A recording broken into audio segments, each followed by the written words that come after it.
Hello everyone, Giltar here with a video response to a recent video posted by Toya82TT. The video is titled A Question About Art, Digital versus Traditional, and I think it's a really wonderful question.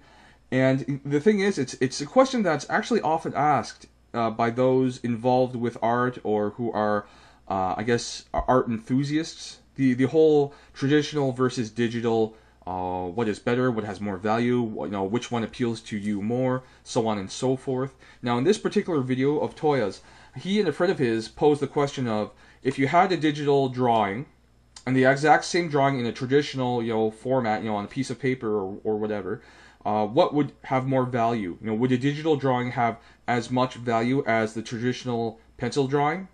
And Toya actually provides some extra information. He basically says there's things to consider like preservation, preserving a physical copies, a piece of paper with a drawing on it. There are particular issues with trying to preserve that indefinitely. And the same thing goes with, digital artwork. You're trying to preserve the file that it's saved to. Now, I think if one approaches the answer, or the question rather, if one approaches the question straight up like, digital drawing versus traditional drawing, I would say most people would say a traditional drawing, a physical drawing, would be more valuable, would have more value or worth to a person. Now, the only problem with approaching the question in that manner is that I think it misses some really important and vital things to consider. First of all, let's delve further into what one defines or means by digital drawing, because a digital drawing is something that is probably replicated, just like a drawing or a painting that is an art print. It's a replicated copy of the original. It's not actually the original painting or the original drawing. It's a replicated or a copy piece of artwork, and that will devalue it. And I would say the same thing goes to a much greater degree with digital drawings, because you could replicate, an endless amount. As much storage space you have, you could fit, that many digital drawings. So I would say let's go a little further, a little deeper, and sort of focus the definition of a digital drawing a little further by saying, how about we consider the source file, the original file that the artist created when they were creating their digital artwork. So, for example, your file from Photoshop, or whatever other program like PaintShop Pro or whatever that an artist would use to make their drawing or piece of animation or whatever. That original source file, I would say that itself could potentially have as much value as an original drawing or a painting on a piece of canvas. Now there is one little sort of piece of difficulty with that, but I'll get around to that in a moment. But the reason why I want to say that the original source file could potentially have the same value as original drawing is because of this. Let's consider this. Original drawing is something you can pick up, hold, turn it around, examine it from various angles, and appreciate the nuances that can only be appreciated when you look at something like that in person with your own eyes. You can see the smudges on the paper from the artist's hands, or in a painting you can see the brush strokes. You can see an element actually of three-dimensionality to paintings, especially if they're acrylic or oil, because you will often have raised surfaces in a painting because paint can be put on fairly thickly in some areas. Now, the same thing can be said of a digital artwork, a piece of digital artwork, if you have the source file, the original file, because you take that file, you load it up in the program that was used to create that file, like Photoshop, and you can actually disassemble it and take a look at the various layers of work put into it. And in that way, you can do something similar that a person could do with a physical drawing or painting, in that you take a look at this file and you can actually examine it on a very different level than simply looking at a finished painting or drawing as a digital piece of artwork. So that's why I'm saying a digital piece of digital artwork in the source file, that could be just as valuable as a physical drawing, an original drawing or painting. Now, the only one problem with that is that not only can you replicate a digital drawing, a finished digital drawing, but you could also replicate the source file. Now, that is a problem, but again, there are ways to try to work around it. You could put particular sort of you could put like embed watermarks or other types of sort of little pieces of information to try to authenticate that as the original, the one and only original source file. So even though it could be copied, there are ways to try to secure it and ensure its authenticity. And so that's my approach to the question itself. Not as straight up, but with just a little extra bit of, perspective to consider. Now, I want to expand upon this question and get into this topic a little further even, because I think it's just a really wonderful question to think about, even though it's, at a glance, a fairly straightforward question. First of all, have people ever considered why people would want to have something physical and original? I mean, Toya, for example, mentions in his video the situation with people buying original pages of comic books, the original artworks that were used to create the comics for ridiculous prices. And I think part of that is the physicality, the notion of having something, the one and only.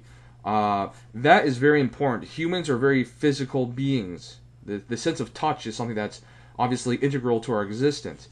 And I mean, that's, for example, why I collect model kits and action figures and toys and things like that. Is like, I could look at these things all day in picture form or in video form, but there's nothing like being able to have an object in your hands, to be able to turn it around, to look at it, to manipulate it, and to admire it from that first person, perspective. That just, you're right there, and there's nothing separating you and what you're examining.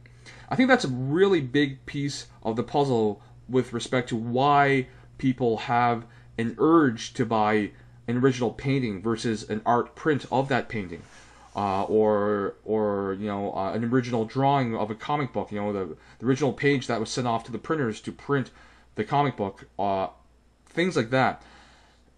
Again, that's a really big part of it. And I think, in addition to the physical aspect, I think people want to, and this sort of is connected to another video of mine where I mentioned the notion of time and how humans are connected to time, and how, in fact,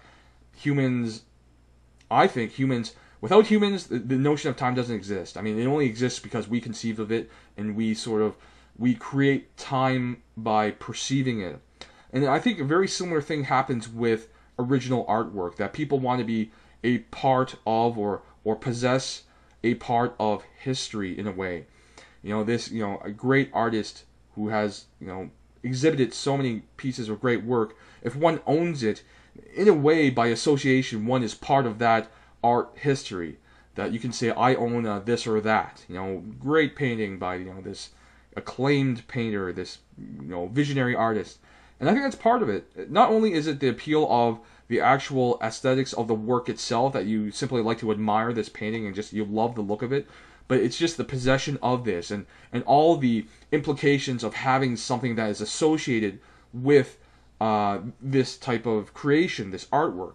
And it could be anything. It could be an author or a poet or whatnot. They have a journal or a scrapbook where they wrote down the first draft of a story, for example. People will pay a very high amount of money for something like that because it's the original, and in their mind, I've got this piece of history. This is the first script or layout by this particular writer, and I have it in my possession. I can crack it open and look at it and see the differences between what sort of the nuggets or the seeds of this story started off as, and compare that to the finished product that anybody can buy, but only one person, myself, only one person has this original journal or this original first draft of a script or something. It's that kind of appeal, that notion that people want to grab onto and be a part of, I think, is a big reason why many people will value original works over something like a digital copy. And again, the issue with digital copies are that it's just the ability to replicate it is so easy, so convenient. Anybody can do it. Essentially, anybody who with a computer could have it, or a computer-like device, and that does or will rather decrease the value. Now, something else to consider before I end this video is just consider that artwork transcends, I think, the presence of the original or physicality of the original piece of work. It's like I don't think I'll get this right, but basically the saying of, you can't destroy an idea. It's like when you see something or hear something or experience something, it's basically there forever.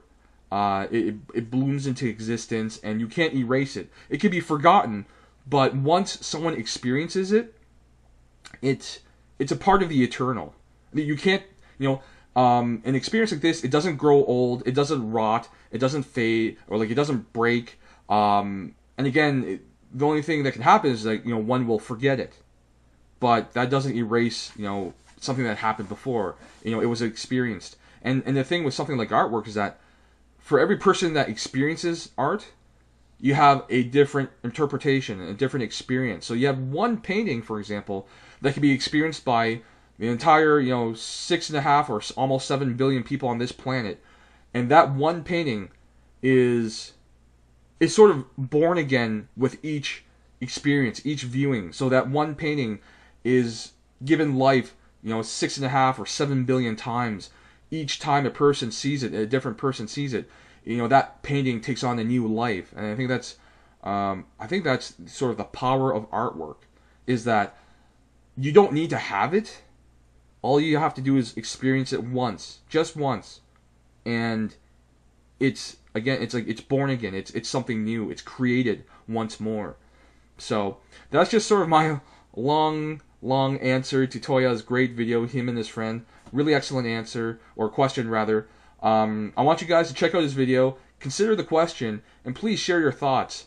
I would love for you guys to comment on my video, but as usual, when I do video responses to other people's videos, I would actually prefer you guys to go over to their video. So in this case, Toya82TT, go over to his video, leave a comment there in the text section, or even better, record a video response of your own, upload it, and respond to his video. I'm sure he'll appreciate your thoughts.